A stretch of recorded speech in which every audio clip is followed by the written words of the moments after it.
I'm Teisha Bader in for Mark Golub, and in the news, members of the conservative and reform movements in Israel, men and women, joined the Women of the Wall at the women's section of the Kotel, the Western Wall, today as we tape this on Wednesday, November the 2nd, to protest the Israeli government's failure to implement an agreed-upon permanent egalitarian section of worship at the holy site. Some 200 people came together for the prayer rally. They were met with some pushing and shoving and yelling by Haredi or ultra-Orthodox worshipers at the wall who tried to prevent the prayer from taking place. Yizhar Hess is the executive director and CEO of the Masorti movement in Israel, the conservative movement in Israel. He was at the prayer gathering this morning at the Kotel, and he joins us now over the phone from just outside Jerusalem. Yizhar, thank you so much for joining us here on JBS. Thank you for inviting me. Of course, our pleasure. So before we get to what happened at the Kotel today, if you can just give us some background on this issue of efforts to create a permanent place at the Western Wall for pluralistic worship. And if you can also explain to our viewers how the Western Wall is currently run at the moment and what your efforts are striving for. So basically the battle, I would say, over egalitarian prayer at the Kotel started right after the Six-Day War, when the non-Orthodox movements wanted, as many Jews all over the world, to have the ability to pray at the Kotel by their own custom. Unfortunately, it was blocked by the government back then, who forced the liberal streams of Judaism not to conduct egalitarian davening. It was a process because in the beginning it was allowed in a very limited way, but around the 90s, riots began, and the pushing and the beating that you described started slowly then. In spite of it, we always thought that it is our right, since the Kotel belongs to the entire Jewish people, and the Masorti movement had at least twice a year egalitarian davening at the Kotel. And in the last 30 years, Women of the Wall started their own campaign, not for egalitarian davening, but davening in women minyan in the Ezrat Nashim, in the women's section of the Kotel. And it was monthly disturbed by Haredim and by the police that tried to prevent them from davening. 3 years ago, we started a negotiation with the government, a negotiation that was conducted behind closed doors, beneath the radar, with the government from one side. The government ran the negotiations with us from one side and with the Haredim from the other side. And for 3 years, we negotiated a deal that presented a very serious compromise for all the parties involved. We gave up on things that we never thought we would, like compromises. And at the end of the day, we were able to reach an agreement. This agreement was approved by the government in January 31st this year, and it was supposed to be implemented exactly 30 days afterwards. In fact, it was never implemented, and from that day on, we are given only promises. What happened is that because of some tensions with some radical Haredi, ultra-Orthodox entities, the government simply backed off from the agreement, not officially, but in fact. And we came today to the Western Wall, to the Kotel, not to rally and not to march, although we did these two things, but to pray at the Kotel according to our custom, meaning men and women together. We brought Sifrei Torah, Torah scrolls with us. It is forbidden to enter with Torah scrolls because the Rebbe of the Kotel is afraid that those Torah scrolls would be given to the Women of the Wall. But we simply marched. We marched in, and in spite of the heavy violence that we had to experience with the ushers of the Western Call Heritage Fund, not the police, they are forcing the law there. Because of that, we experienced some violence, but we were successful, and I'm happy to report to you that today, for the first time in the Jewish history, we had egalitarian davening, egalitarian prayer at the Western Wall with Sifrei Torah, and it was moving.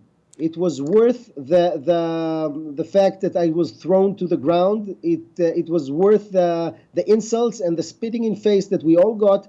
I think it was a day that will be remembered in the history of the battle towards freeing the Western Wall to be a place that every Jew can feel at home at. Well, it was certainly an eventful day, Yizhar, and you mentioned that you were pushed to the ground. What exactly went on? I mean, we've seen some pictures, we've seen some video. It's very disturbing. Name calling that I don't want to repeat of words that were yelled at you. What happened to you specifically? Can you take us through what exactly happened to you this morning? So we marched with the Sifrei Torah. We were led by two prominent rabbis, Rabbi Steve Warnick, the executive director of the conservative movement in North America, and Rabbi Rick Jacobs, the head of the World Union for Reform Judaism. And they were leading the parade with many rabbis, men and women with them, all carrying Sifrei Torah. We got to we reached the entrance of the Kotel, where the security check is, and there the ushers, the security guards that are there on behalf of the rabbi of the Kotel, tried to push us back, and we simply stood. We stood, and slowly but surely, we're entering the Kotel Plaza.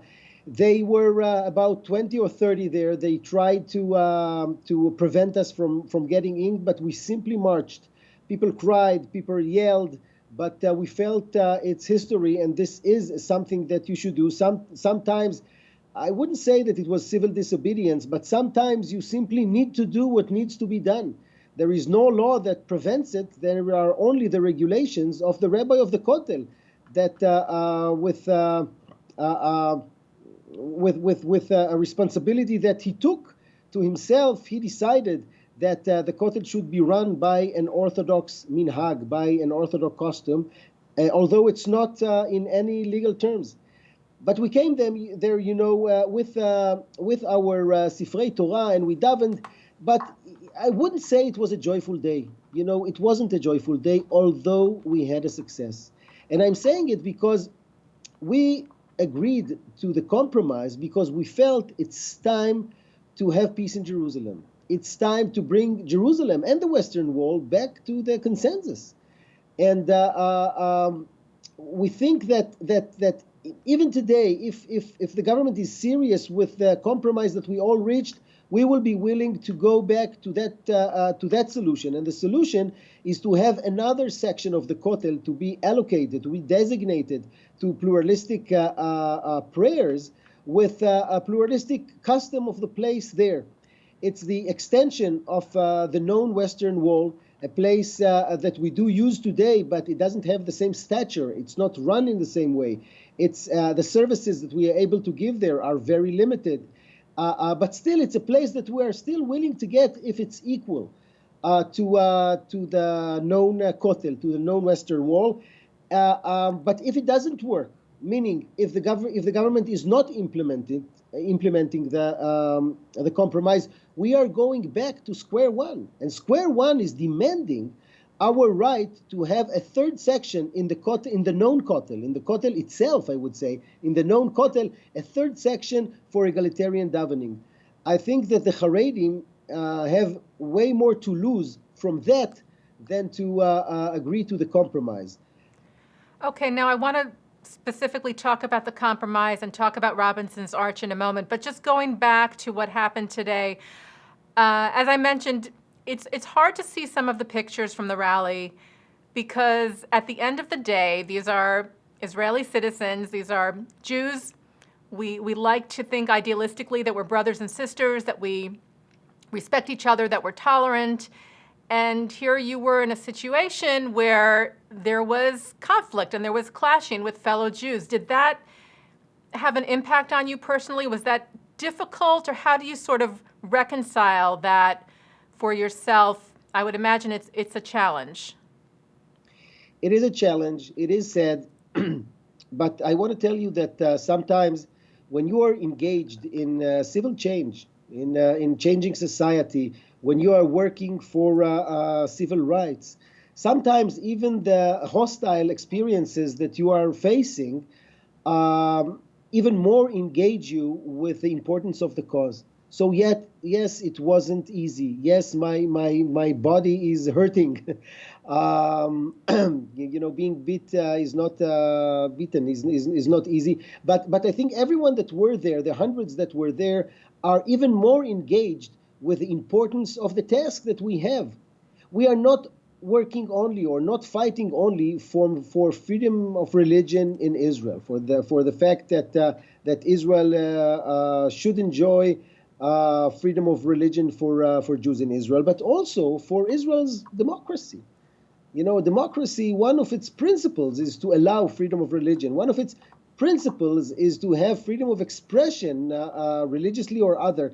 And I think that these kinds of events, in spite of the fact that they are hard, are promoting it, because it explains the wider public that we shouldn't simply be silent, but walk with our feet, and sometimes even pray with our feet.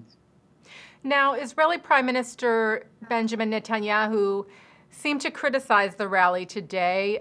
He said it does not help advance a solution for these arrangements. He said, this is still, details are still being worked out. And in fact, he gave a speech Tuesday night to the Jewish Agency's Board of Governors who are meeting in Jerusalem. And that's why some of those leaders from the U.S. were in Israel. And he said, he seemed to say that this was not the time for protest. He even made reference to the recent vote by UNESCO that denies Jewish ties to the holy sites of Jerusalem. And he said, and I'll quote, "While the world is saying that we have nothing, no patrimony there, at a place that has been our spiritual center for over 3,000 years, the last thing we need now is more friction." How do you respond to those remarks from Prime Minister Netanyahu? I have lots of respect to Prime Minister Netanyahu, and I would like to applaud him for the fact that his government accepted this historic compromise. Even if it's not implemented, the fact that it was accepted is a precedent that is important, and I would like to acknowledge it. Having said that, I was, I would say, a little surprised from the fact that the Prime Minister asked us, and I was there at when he talked to the Board of Governors of the Jewish Agency.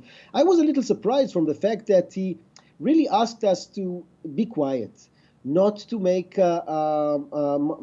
much noise, to leave it in his hands. Well, we did it for 3 years. We negotiated in clean hands for 3 years, and we signed an agreement. The one who is not implementing the agreement is not us. We went all the way towards that compromise, and since it's not implemented, although the timetable was set, I think it's a little hypocrisy to ask us to be quiet because we are still negotiating or we need to find a compromise. Hey, we reached a compromise. We are beyond it. We signed an agreement, and agreements should be respected. And also, I'm not sure that mentioning UNESCO in the same sentence was serving his goal. The government of Israel jointly condemned, and rightly condemned, of course, the UNESCO resolution that denied the connection of the Jewish people to the Western Wall, to the Kotel. But in a way, the Israeli government is doing the same for half of the Jewish people. And I think there is a sense of hypocrisy with putting the two together. Yes, it's not the same, of course, but in a way it is the same. Denying the connection of Reform and conservative Jews from the Western Wall is shameful, is disgraceful, and I think that we should be aware that we were raised in Israel. I'm a 10th generation Jerusalemite, and I was raised to know that Israel is the state of the Jewish people. This is the Jewish state, and all Jews of all over the world, they are stakeholders of this entity. And I believe that this is the case. So now telling us that we should be second-class citizens or finding a place that is not for us or accepting the monopoly of orthodoxy in the most sacred place to the Jews in Israel only because the political the system in Israel allow the minority of the Jews in Israel, meaning that the ultra-Orthodox, this minority to govern the place, I think it's not just. And therefore, I understand the Prime Minister that he had to say it, but I'm not sure that if I were in his shoes, I would have given the same statement. So let's talk a minute about the compromise that was reached in January. As you mentioned, there is a section of the wall called Robinson's Arch, and that was agreed upon to be designated as a place where men and women together, egalitarian, pluralistic, of different religious streams, could come together and worship, not in the way that the worship is now at the Western Wall, that there's a women's section and there's a men's section, but it would be a third section for men and women to be able to worship together, and for the members of Israeli society that are Reform, conservative, even Orthodox that perhaps don't follow the ultra-Orthodox, are able to worship according to their own tradition. So I know you said you were pleased that the government agreed to this compromise. How do you feel about the Robinson's Arch solution? Does that work for you? Are you satisfied with that? There's always give and take, of course, in a compromise. That's why it's a compromise, as you said. But if that actually is implemented, would you be completely fine with that? Yes, and it's not easy to me to say yes, because it means basically that we are letting go, in a way, the known Kotel, and we are taking on our shoulders to brand the other section of the Kotel, the other side of the Kotel, as the Kotel too, as the Kotel as well. And that task we were willing to take because it came in a very, the compromise was balanced, because it had some principles that made it so acceptable. One is that there should be one entrance to the two places. One entrance to the Kotel that will be designed from scratch now. Everything is in place. It just needs to be finished and put together. One entrance that from that point one could choose, a family could choose if they would like to go to daven in separation of men and women, like the Orthodox custom, or to go to the egalitarian part of the Kotel. Secondly, that side of the Kotel, the egalitarian one, would have been governed by a council that half of it are members of the Reform and conservative movements in Israel with women of the wall. It was the first time in the history of the state that an actual official status would have been given to the non-Orthodox streams, and it's definitely an achievement that made it easier for us. Thirdly, there were budgets allocated, government money allocated to be able to give the Israeli public fair religious services in that side of the Kotel. We are praying at Robinson Arch right now, for now 20 years now, the Masorti movement, but we are putting everything in it. We, the Masorti movement, we put the Sifrei Torah there. We are paying for the Sidurim, for the ushers, for the rabbi. Everything is being paid by us, not by the Israeli taxpayer, unlike the other side of the Kotel, where it's so heavily well funded by the government. So that compromise with basically these three principles, there were more, but these were the principles, gave us, the opportunity to think that we might need to think out of the box. We had some achievements. The Haredim had some achievements. The minhag at the known Kotel would have been officially an Orthodox minhag. They don't have it now. They will have it if the compromise is implemented. Sometimes for 3 years when you negotiate on something behind closed doors, you come to understand that even though you thought in the beginning that there will no ability to reach consensus, sometimes it happens only because you are serious about that attempt. This is what happened there. And hopefully, I'm still hopeful that it will be implemented. Now, it's interesting, Yizhar, that on the one hand, what happened today, some of the images are perhaps disturbing, showing the conflict and the clashes that there were at the Kotel. But on the other hand, it seems like there was also a very strong sense of unity as far as the different sectors of Judaism coming together to march together with Women of the Wall. Rabbi Gilad Kariv, who's the director of the Reform movement in Israel, said, for the first time, women and men, Reform, conservative, Orthodox, and secular Jews are all standing up for their right to enter the Western Wall. And that seems to me to be the positive aspect of what happened today. How do you feel about that?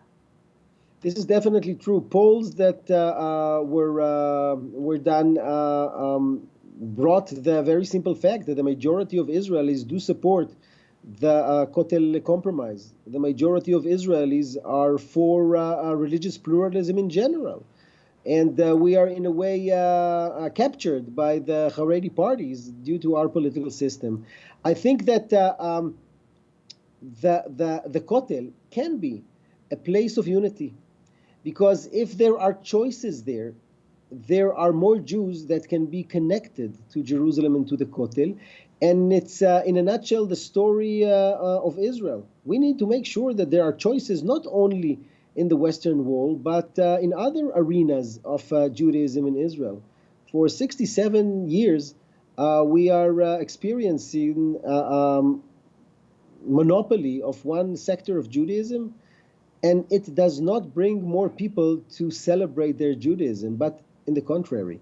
Many people are reluctant from the coercion that is attached to any monopoly, and they do feel that if this is Judaism, well, that's not for me. And I think it's a shonda. It's bad that in the Jewish state there are so many people that are feeling rejected from their heritage because they think the only way to celebrate their heritage is under the interpretation of the ultra-Orthodox. I'm in the work of changing it. I think that we have colleagues from all streams. All streams, I mean Reform and liberal modern Orthodox and secular Chilonim that are working together today with lots of optimism to change Israel and to make it to wider the spectrum of the Jewish experiences in Israel. So what is next, Yizhar? The rally took place this morning. It was a historic event. What happens tomorrow? What's next in this regard? Well, next is we are waiting now. There is a petition at the court. It might be that the court would have to be the one to force the government to implement its decision. I have some suspicion that it may be something that the government and the Haredim are looking forward to, because they will be able to say, what can we do? We were forced by court to implement it. But it's shameful, because World Jewry that negotiated this deal should have been respected enough for the deal to be implemented without the court forcing it.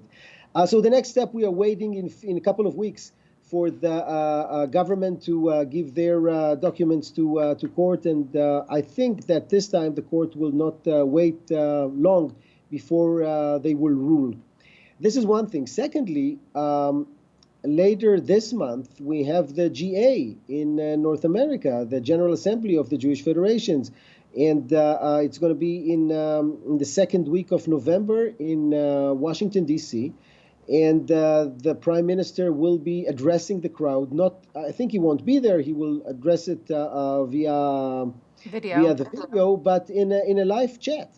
And I'm sure he would have something to say there. And I would like to hope that until then, someone would be, the prime minister that, again, I have lots of respect to, would understand that he needs to govern and to force his Haredi ministers to agree to what the government was deciding on.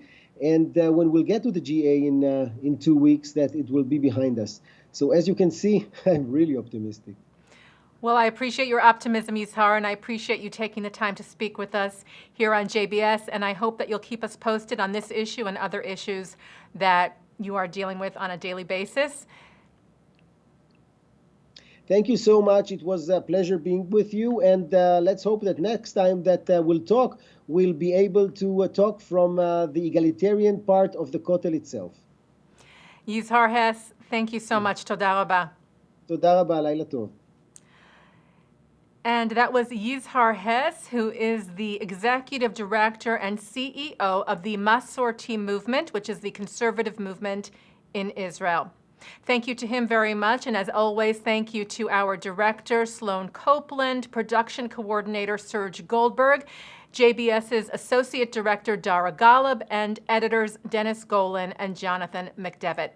I'm Teisha Bader, in for Mark Golub on this edition of In the News.